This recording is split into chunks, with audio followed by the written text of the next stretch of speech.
નમસ્કાર મિત્રો, આપ જોઈ રહ્યા છો બનાસ ગુરુવાણી અને હું છું આપની સાથે આલોક મિશ્રા। જીસીઆરટી અને સમગ્ર શિક્ષા ગાંધીનગર દ્વારા આ વખતનું જે પરિણામપત્રક સી છે એ ઓનલાઈન સ્વીપચેટના માધ્યમથી બનાવવાનું થાય છે। ત્યારે મારા ઘણા બધા જે શિક્ષક મિત્રોનો પ્રશ્ન હતો કે જે આ એન્ટ્રી છે પત્રક સી, પત્રક એ અને પત્રક બી કેવી રીતે કરવાની થાય છે। તો મિત્રો આપણે આ વિડીયોમાં જોઈશું કે તમે દરેક જે બાળકો છે ધોરણ 3 થી 8ના જે બાળકો છે એમનું જે આ પરિણામ પત્રક ઓનલાઈન આપણે પ્રિન્ટ પણ કરી શકીએ છીએ। તો આવો જોઈએ વિશેષ જાણકારી આપ બનાસ ગુરુવાણીની સાથે। એ પહેલા જો આપ બનાસ ગુરુવાણી સાથે હજી સુધી નથી જોડાયા તો આવી જ મહત્વની શિક્ષણ જગતની જાણકારી મેળવવા જોડાઈ શકો છો। ચેનલને સબસ્ક્રાઇબ કરી શકો છો અને વિડીયો ગમે તો ચોક્કસથી આપણા મિત્રોને શેર કરી શકો છો। તો સૌપ્રથમ આપણે ક્ષમતા જે સ્વીપચેટ છે એને ઓપન કરી દઈશું। અહીં જોઈ રહ્યા છો કે ક્ષમતા આપણે અહીંયા સ્વીપચેટ ઓપન કરી દીધી છે। હવે આપણે જે ગુણની એન્ટ્રી કરવા માટેનું જે ચેટ બોક્સ છે ક્ષમતા એને આપણે ઓપન કરશું। મિત્રો અહીંયા જોઈ રહ્યા છો કે આપણે હોમ મેનુમાં જઈશું, એના ઉપર ક્લિક કરશું। મિત્રો અહીંયા આપણે જો રજીસ્ટ્રેશન ના થયું હોય તો આપણો શાળાનો જે યુડાયસ કોડ છે, આપણો ટીચર કોડ છે નાખીને આપણે રજીસ્ટ્રેશન કરી લેવાનું રહેશે। હું અહીંયા રજીસ્ટ્રેશન કરી લીધું છે એટલે આપણે સીધા જ હોમ મેનુમાં જઈને એન્ટર ધ માર્ક્સ ઉપર જઈશું। માર્ક્સ ઉપર જતાની સાથે આપણે અહીંયા ધોરણ સિલેક્ટ કરવાનું આવશે। તો બાલવાટિકા 1 અને 2 એને આપણે છોડી દઈશું, એની જગ્યાએ 3 થી 8માંથી આપણે અહીંયા ત્રીજું ધોરણ પસંદ કરી શકીએ છીએ। તો એ કોઈ પણ ધોરણ આપણે પસંદ કરશું। તો અત્યારે આપણે 3 થી 5ની એક્ઝામ પૂરી થઈ ગઈ છે, તો હવે આપણે એના માટે એ સિલેક્ટ કરશું। હવે જોઈ રહ્યા છો કે સેટ અને પત્રક સી આવે છે, તો અહીંયા આપણે પત્રક સી ઉપર ક્લિક કરવાનું રહેશે। ક્લિક કરતાની સાથે પત્રક સી આપણે આગળ વધશું। અહીંયા એન્ટર માર્ક્સ ઉપર જવાનું રહેશે। એન્ટર માર્ક્સ ઉપર જતાની સાથે આપણે ધોરણના જે વિદ્યાર્થીઓ હશે એનું લિસ્ટ આવી જશે। એમને આપણે પ્રેઝન્ટ બતાવવાના છે અને પ્રેઝન્ટ બતાવતાની સાથે જોઈ રહ્યા છો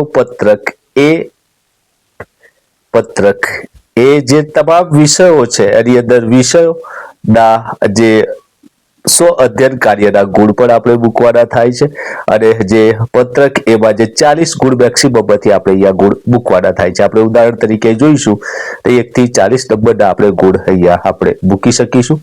એના પછી 100 અધ્યયન કાર્યના એ બાળકના આપણે 20 ગુણ પણ અહીંયા માંથી કોઈ પણ આપણે મૂકવાના થાય છે, તો એ પણ આપણે મૂકી દઈશું।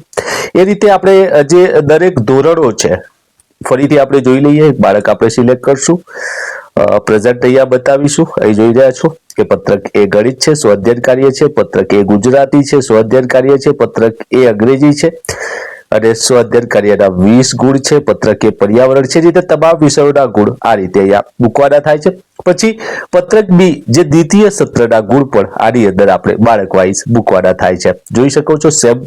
અને છેલ્લે આપણે જઈશું ત્યારે પત્રક બી વ્યક્તિત્વ વિકાસ ઉપર આવી જઈશું। અહીંયાથી આપણે 200 ગુણ આપણે બાળકને વ્યક્તિત્વ વિકાસના અહીંયા મૂકવાના થાય છે અને આ ગુણ આપ્યા પછી આપણે સેવ ઉપર જવાનું રહેશે અને અહીંયા આપણે સેવ કરી લેવાના રહેશે। મિત્રો જોઈ રહ્યા છો કે ટોટલ 680 માંથી અહીંયા સેવ થઈ જાય છે।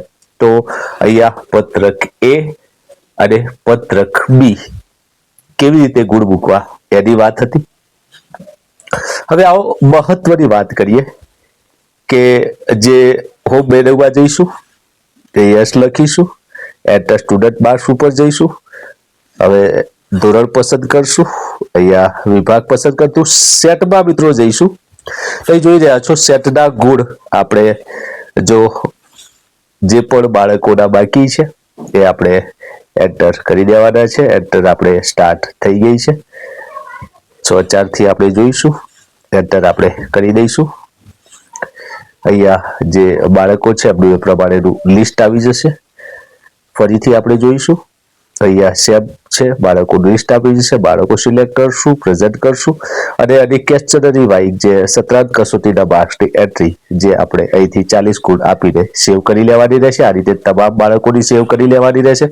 આ પ્રક્રિયા પૂર્ણ થઈ જાય એટલે આપણે હોમ મેનુમાં જઈને યસ આપી દેવાનું રહેશે, એન્ટર માર્ક્સ કરવાના રહેશે અહીંયા આપણું જે ધોરણ સિલેક્ટ કરી લેવાનું રહેશે, વિભાગ સિલેક્ટ કરવાનો રહેશે.